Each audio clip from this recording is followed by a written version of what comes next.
Good afternoon, everyone. Happy Monday. I hope everyone had a great day, great weekend. This is Nithin from the NR Media and our hour, back with another episode. We are close to Christmas Eve and Christmas Day this week, so looking forward to spending time with family and friends. But we are back with another special episode on the show. So before I introduce today's guest, fans, we are live on iHeartRadio, Spotify, on all the podcast platforms, so please tune in.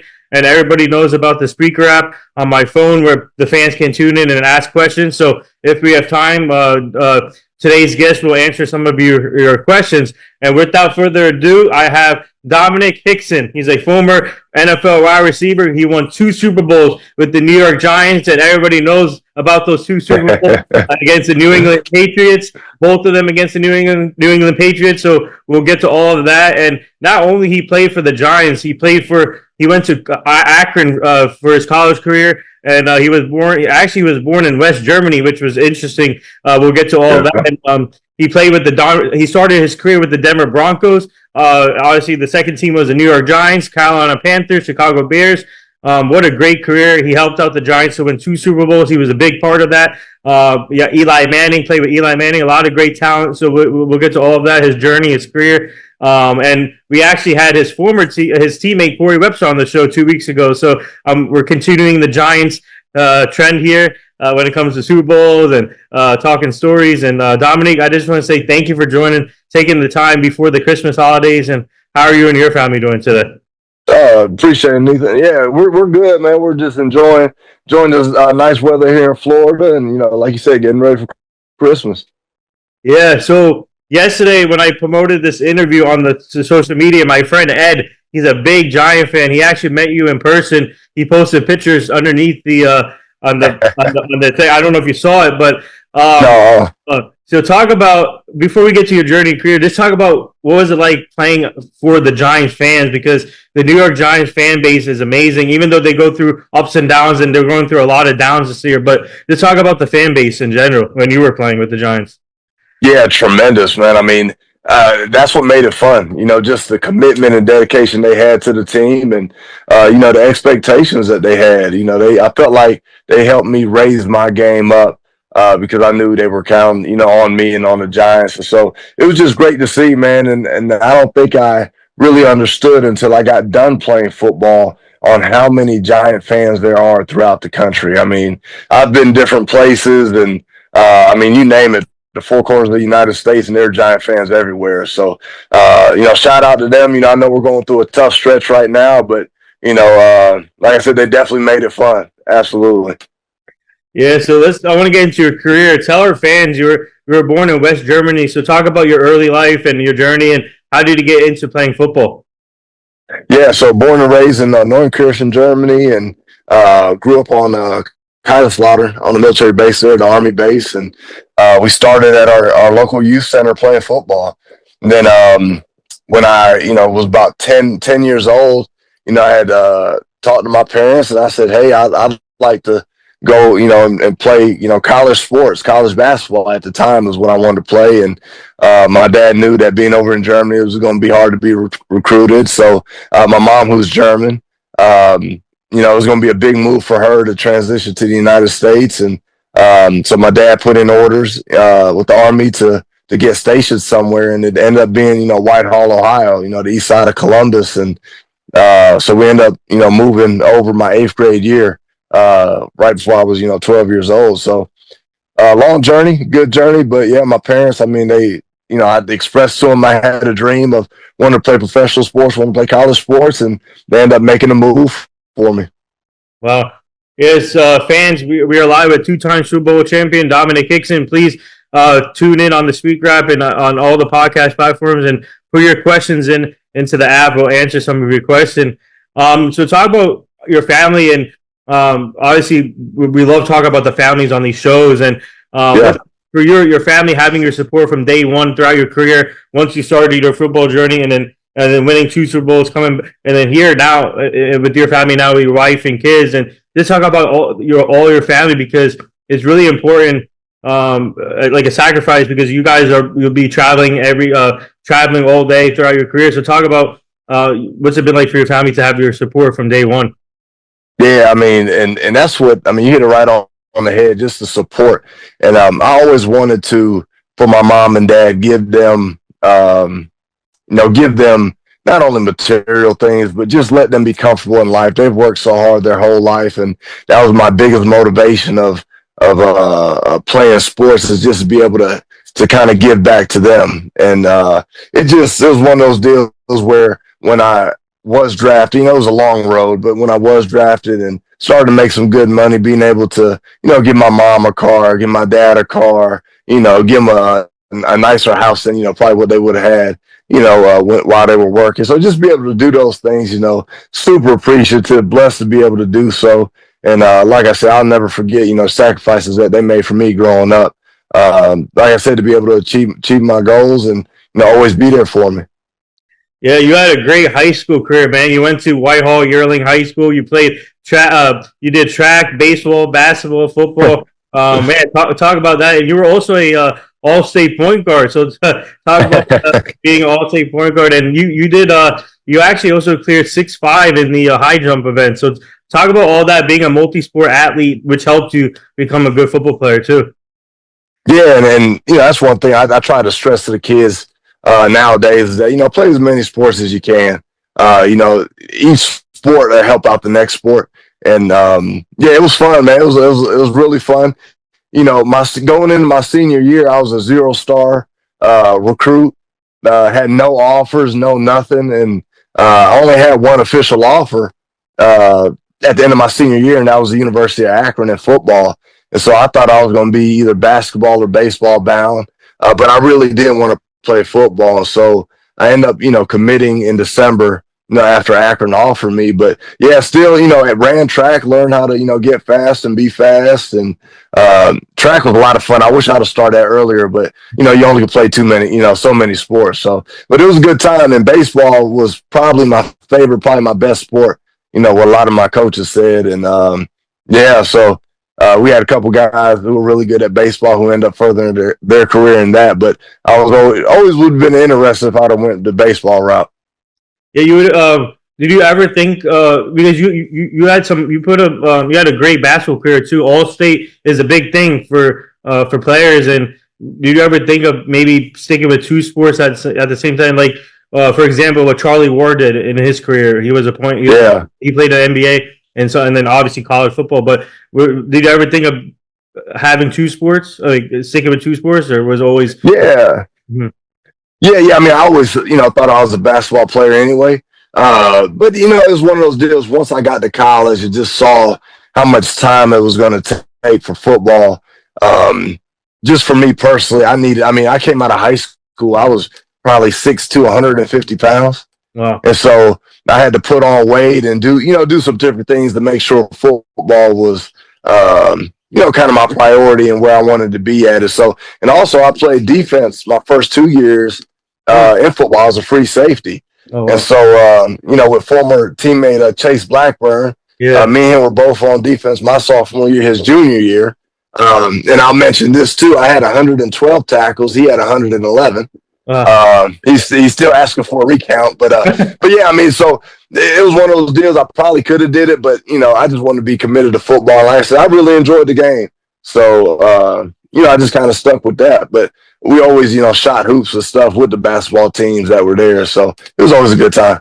Hey, we got a player right now in Colorado who's doing both things right now. Travis, Heisman Trophy winner too, man. This guy's a stud, and I don't know if you've seen his games yet, but what do you think? What are your thoughts about him, real quick, Travis Hunter? Yeah, I mean, super athlete, man. Athlete. I mean, you could tell he takes pride in what he does on both sides of the field. That he's in shape to be able to do so. I'm curious to see what they're going to do at the the next level for him. I mean, do you have him at receiver full time? Do you split time? I mean, it's one of those deals. I think it'll be a fun time. It'll definitely. He might be one of those guys that change the NFL perspective, because it used to be. You might play defense or do special teams, but to be able to go both ways in the NFL, that'd be super impressive. Yeah, so we have our first fan question here on my app. They have a two-parter. One of our fans wants to know. He's a big Giant fan, by the way. So they want to know, for you, what was it like playing with Eli Manning throughout your career? And he wants to know, what was it like winning both Super Bowls against the New England Patriots? Yeah, so playing with Eli, man, I tell people. really competitive. And I mean, just real studious, man. I mean, we went over film and did extra things on the field, and the communication was great between him and all the receivers and the O-line. And I mean, he just went about, he went about it the right way, which, just a professional guy through and through. And then yet, I mean, the Super Bowls, I mean, especially for me, the first Super Bowl going against the undefeated Patriots, I mean, I'm just waiting for a movie to come out one year, kind of about that, because it was the kind of David versus Goliath. And, yeah, a storybook ending. Even us playing them, week 16 on that Thursday night, ended up losing to them then. But I just can remember in the locker room, us all talking, just saying that, how excited we were to be that close. But then again, if we would see them later on in the Super Bowl, that we'd have a chance to beat them and, to go on the road and do all. I mean, just like I said, storybook ending, Disney movie type deal. And like I said, definitely one of the most exciting times in my sports career for sure. And then our guy, David Tyree, with the most unbelievable catch. Yeah, I mean, right.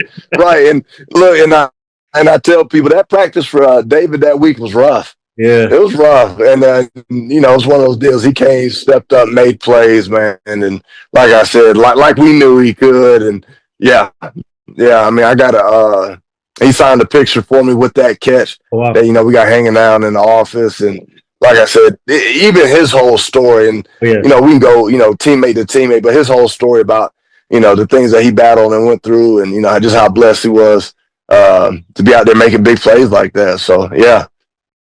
Yeah, so tell our fans, what was your experience at Akron? Whoever doesn't know about that college, but talk about what was it like playing football there for Akron and the atmosphere at Akron. Yeah, I enjoyed it, man. That was a place for me.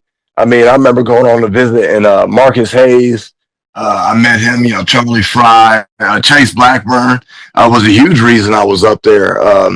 And when I went on my recruiting visit, it felt like family. It felt like big brothers, giving you advice and, taking you in. So going up there, when I went up there, it is not nearly as nice as it is now. But, we had enough and we had each other.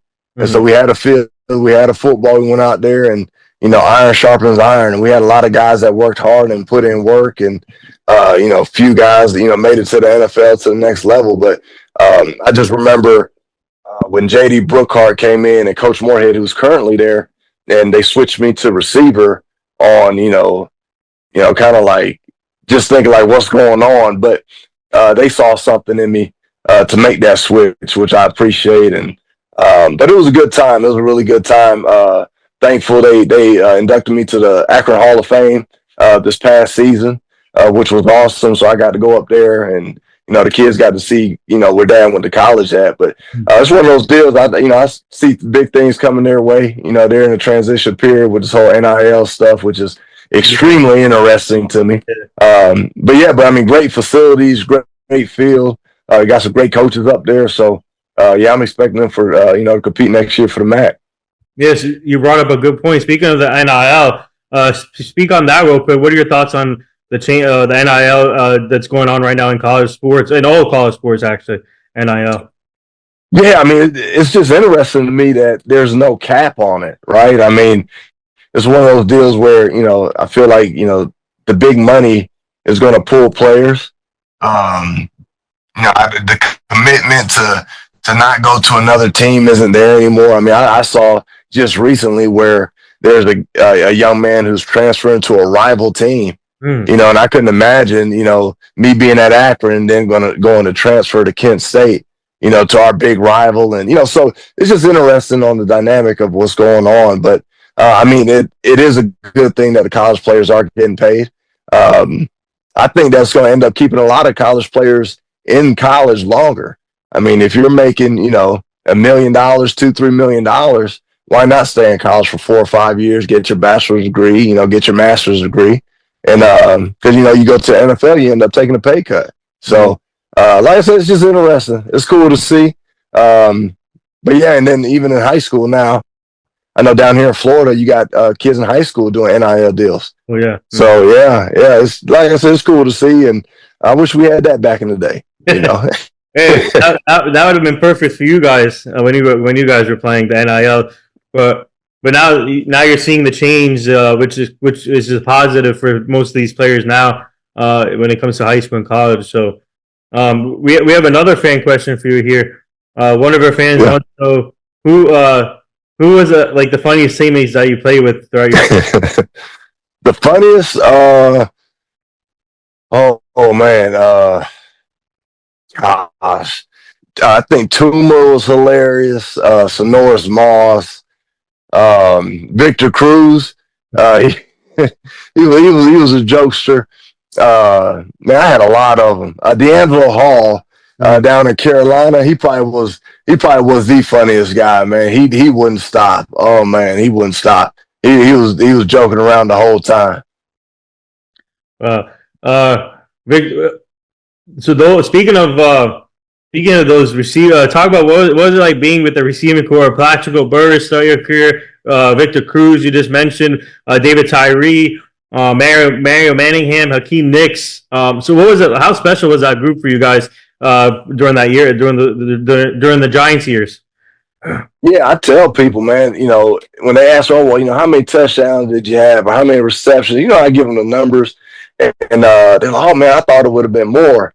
And I'm like, man, well, I played with a lot of great receivers, and I don't use that term great lightly. I mean, I did. I mean, if you, like you said, Plexico, Monty Toomer, Steve Smith, I mean, David Tyree, Sonoris Moss, Manningham, Hakeem Nicks. I mean, you keep going on, and I mean, there's a lot of good guys that I played with, and like I said, they all were great. It wasn't no slouches on there. So Ramses Barton, he comes to mind too. Then Jeremy Shockey, Kevin Boss. Yeah. I mean Mike Matthews. So I mean you keep going on and on down the list. I mean I can name them all, and they all play really well. And the thing is, even though a lot of some of these guys were backups, they could have went on another team and started. Yeah. I remember my agent. We're having that conversation with free agency, and he was saying that, hey, we can get you to another team and you could be a starter. And I told him, I said, I agree. I said, but I like winning. Mm-hmm. I said, now they're taking care of business here with the Giants. I said, let's see if we can get something done. Cause like I said, I learned a lot from those guys. Wow. Yeah. So I want to get to one of the plays that you had in your college career.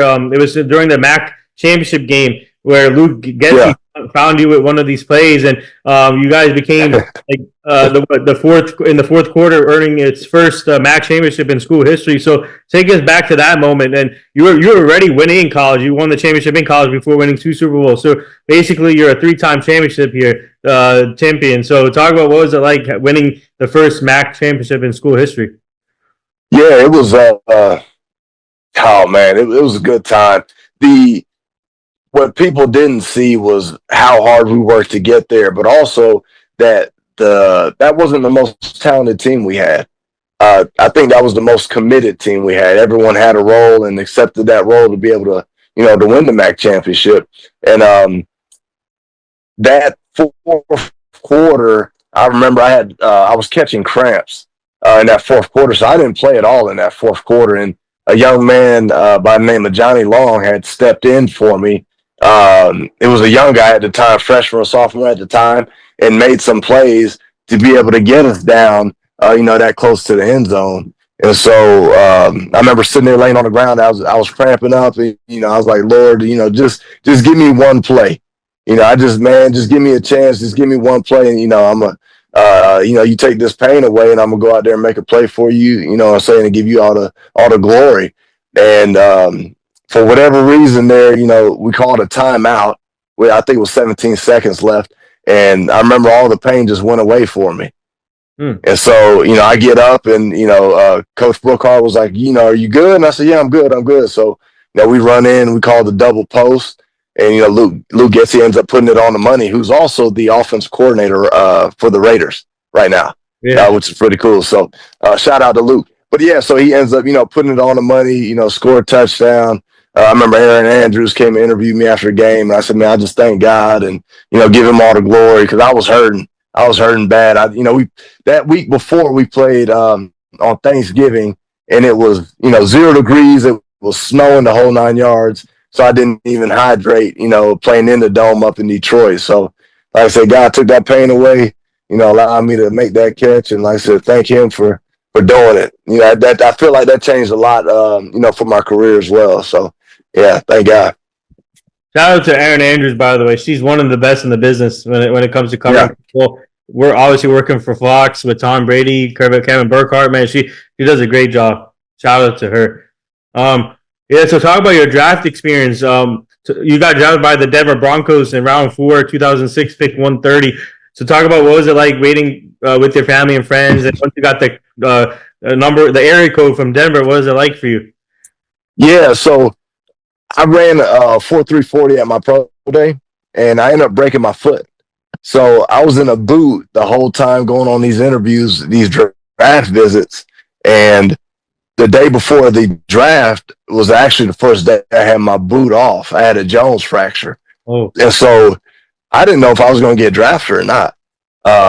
Before I broke my foot, I talked to a few scouts, and, it was almost, I felt like a guaranteed thing. And then after breaking my foot, things kind of went silent. So it was a complete surprise to me. I hadn't talked to Denver, the Broncos or anybody, the whole time. So when I saw that area code pop up and Coach Shanahan on the other line and saying, you want to be a Denver Bronco, of course, yes. And, it was a dream come true. But, little did I know it was a still long road ahead for me to go through rehab and, to be able to get on the field. But, yeah, what a blessing. I mean, for them to take a chance on a young man from the University of Akron with a broke foot who didn't play his first year. I mean, like I said, what an absolute blessing. Yeah, what did you learn through that process when you were going through that injury and obviously rehabbing and trying to come back strong? And so what did you learn throughout that process?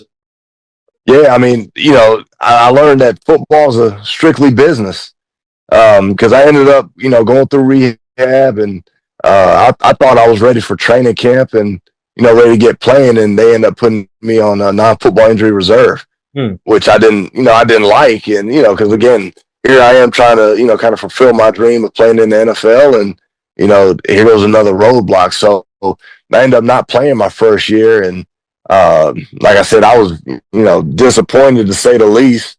But, like I said, I found out, what a business football is. And, a year and 4 games later, they end up cutting me. So, business football. Football wasn't first, business was before football. Yeah. We have another fan question for you here. One of our fans wants to know, what was it like playing underneath Coach Tom Coughlin?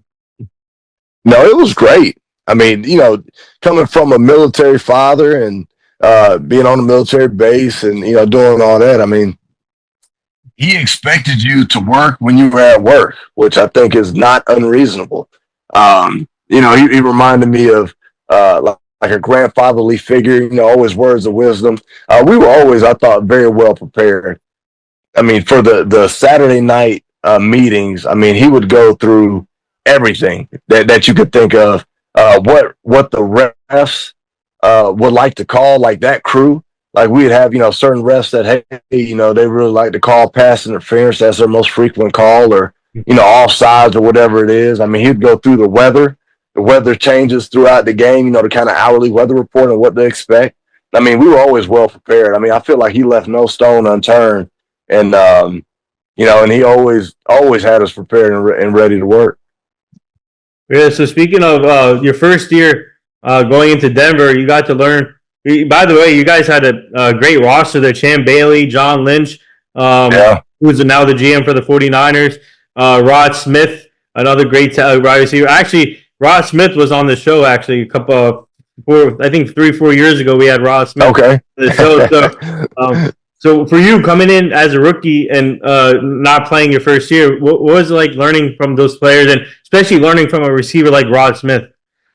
Yeah, and he was real forthcoming. I mean, he was willing to share advice on and off the field about just life and different things to expect, business ideas and investment ideas, just stuff that I appreciate and I took with me and still hold true to this day. So I remember him and Javon Walker. They were our 2 eldest at the receiving corps. So yeah, I mean, he was willing to share information, and I took it all in. I mean, it was such a great guy too. I tell you, me and Brian Clark, who was my roommate at the time in Denver, we didn't have a car, right? And so Rod Smith, he heard us talking, and that we were walking everywhere, and Rod looked over to us. He said, "Man, hey, I got an extra car for you." We kind of looked at him, was like, "What?" He was like, "Yeah." So he ended up letting us drive his Mercedes around. Oh, wow. His backup car. He was like, "Hey, whenever you guys get your car or whatnot, you go ahead and give it back, just take care of it." And yeah, I mean, so like I said, he didn't have to do that, man. And I was very fortunate, like I said, throughout my whole career to have guys like that who, just willing to help you out and, willing to be more than a teammate, more like a big brother. Wow. That's amazing. That's a great story right there. Letting you guys drive the Mercedes. Yeah. Yeah, so we have another fan question here. One of our fans wants to know, what was your go-to snack and drink? Snack and drink? Yeah. Let me see. I think snack would be donuts. Mm-hmm. Any type of like Krispy Kreme donuts was my preferred snack. And drink. See, during the season, I didn't drink any soda, but man, the off season Mountain Dew. I mean, it was I had a Mountain Dew issue. I feel like every time I wanted to get a drink, it'd be Mountain Dew. Kind of treat yourself in the off season, but so Krispy Kreme donuts and Mountain Dew. Those were my two go-tos. Yeah, so tell some of your fans, our fans, about your best moments with the Giants. Obviously, winning 2 Super Bowls, but once you got to the Giants, you already made your mark. You had You had a return against the Minnesota Vikings. You had a 74-yard return against the Patriots, and then you got a go-ahead touchdown against the Patriots early in your career. But just talk about some of the best moments before winning those 2 Super Bowls with the Giants, because you were known for that return game with the Giants also. Yeah, I mean, so when I was in Denver and I just had got fired. So and let me back it up even before then. My first NFL game, I end up on the second half. I ran into Kevin Everett, and Kevin Everett, he was a young man when we collided. He was a young man that started off, being paralyzed and had to be carted off the field. Wow. And so when that happened, obviously, I was devastated. And so 4 games later, they end up firing me, which, and again, I like to be upset at it, but I can understand because I just wasn't the same player that I was after that collision. So coming to New York, I remember meeting Michael Strahan, NFL Hall of Famer legend. I remember meeting him. Yeah. And he told me, he said, "Man, I don't know why they got rid of you, but I'm glad we got you here." Right. And I remember just, again, there's that vote of confidence of someone appreciating you that you being here, because I was ready to quit football after I had got fired. And I remember my dad, telling me, "Hey, Domenik, you're giving up on what God has planned for you." And he said, if you decide that you want to quit, that's fine, but just understand that, you're quitting on what God has planned for you. And I remember telling him and my mom, I said, "You know what, I'm gonna wait to the end of the year, and I'm gonna, just ride it out, and we'll see what happens. I'll make that decision at the end of the year." And so that's when the Giants ended up picking me up. But fast forward, I come in. It was week 5 against the Jets. Then I end up going down and making a tackle on special teams on punt coverage, and first guy coming out, Michael Strahan's pumped up. He's pointing at me. "That's why we brought you in here," and I just remember being like, man, again, felt like Akron. I was like, this is home, man. This is home. So I wanted to play well. Thomas McGahee, who was the special teams assistant coach at the time in New York, he was the reason I'm in New York. He came and he was with me in Denver. He came to New York, and he told Dave Gettleman, he said, "Man, hey, we need to bring this guy in." And so it was just, everything just kind of working itself out. And, I wanted to play well for T-Mac, because he, I say he put his career on the line, but he was willing to vouch for me, having seen me in Denver, that I was going to do what they needed me to do. So just little stories like that just, make me smile, man. And like I said, God's plan, so yeah. those are the type of stories that we love on the show when we hear in-depth stories. And the Giants, man, they're like family to players, and they do a great job of treating you guys well, and like you said, you felt like at home, and they treated you well, and your family well too, which is a big thing in this industry. So we'll take one more fan question here. So they want to know, what was it like winning those 2 championships for the city of New York? And because man, in New York, there's a lot of expectations for all teams winning championships. So for you, what was it like to have that in your career, and then being able to win it for the city of New York? Yeah, I mean, it's surreal, man. I mean, I feel like, New York, you got a lot of, and New Jersey, you have a lot of blue collar, hardworking people that, again, they come and they support you. They're Giants fans, and so you want to win it as much for them as you do for yourself and the organization. And how happy and joyful, and you see people crying at the parade, and it's one of those deals. It's just surreal.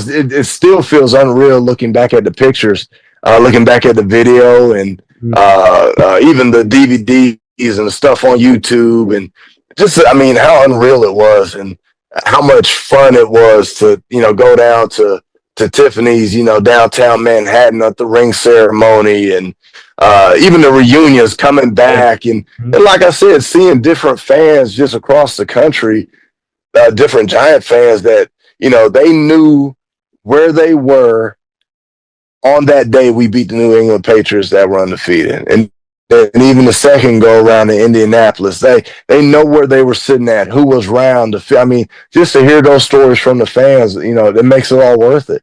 It puts a smile on my face, and, like I said, hopefully we can get back there again soon. But yeah, I mean, like I said, I didn't realize until I got done, like how many fans there are for the New York Giants. And like I said, it's tremendous, man. Tremendous opportunity. And like I said, it's great talking to all the fans out there too. Like I say, they definitely made it worth it, man. Made it fun. How often do you come back to the stadium?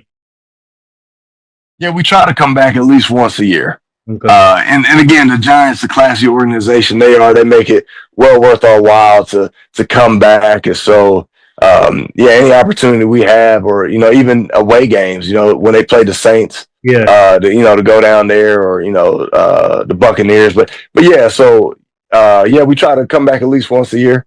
I mean, the kids love it. Like I said, they treat us like we're still playing. We get some great seats, a lot of food, drinks, and like I said, the kids and my wife, they absolutely love it. Yeah.